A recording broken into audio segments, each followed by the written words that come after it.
every movie has random trivia.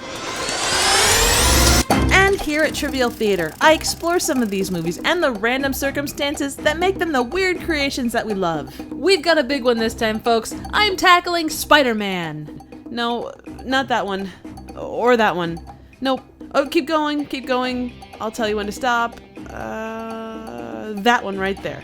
This is 1977's Amazing Spider-Man. Our spectacular tale starts at your typical college lab, where grad student Peter Parker does typical lab stuff, until a radioactive spider makes a light appetizer of his hand. And you know the story. Peter somehow manages to make it home, and when he wakes up, he can climb walls, bitches, and not all of them are green screened. Clearly, Spidey's powers don't include avoiding populated areas in broad daylight, cause damn, he is not shy about just hanging out on walls all willy-nilly. At the same time, our villain, /motivational speaker, /cult leader, brainwashes people to do his bidding and then off themselves in suspicious ways. He threatens to make New Yorkers start committing suicide unless the city pays him a ransom. Wow, that's really original. Taking up the hero's call, Peter proves that in addition to scientist, photographer, and all-around good nephew, he's also pretty good at designing skin-tight apparel. We get a series of very 1970s shots, including these giant cars and some incredibly tight pants. Peter finally does get some action, both in the form of a forgettable love interest and a series of action shots, which are the only legitimately interesting parts of this whole movie. After stepping in a surprising amount of bird shit, we learn Spidey has his own unique fighting style,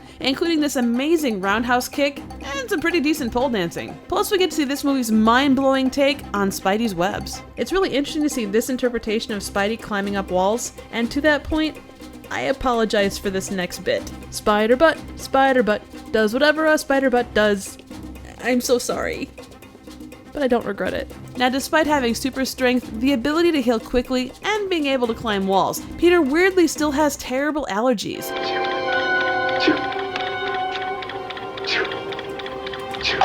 Sneezing constantly into his mask. Does that mean we should call him Snotty Man?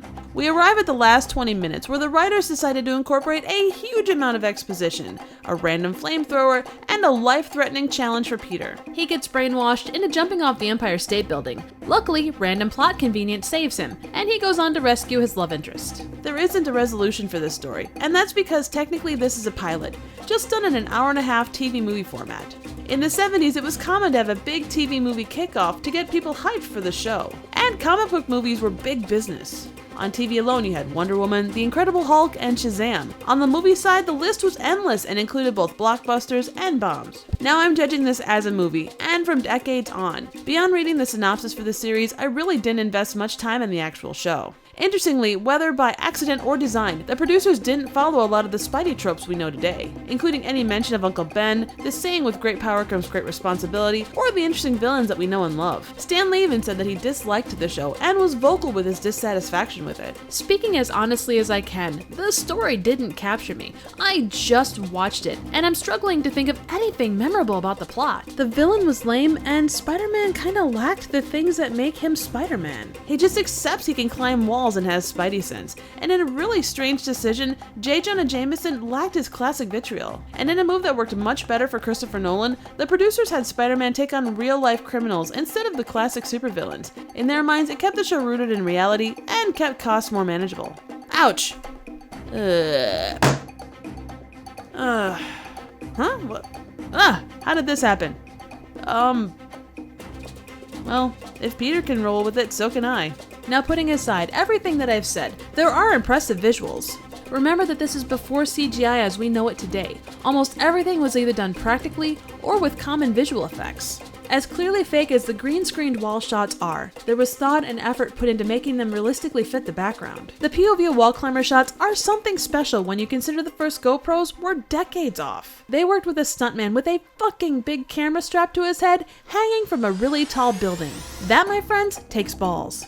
Most impressively of all were the way that they hid the wires as Spidey climbs up buildings and fights bad guys. Again, no CGI to remove the wires in post. They had to hide them as they shot, in some cases using incredibly elaborate rigs to achieve what today are relatively simple effects. This includes actual web slinging from one building to another. That shit is not for the faint of heart. The series was ultimately canceled 2 seasons later, along with Wonder Woman, because, get this, CBS didn't want to be considered a superhero network.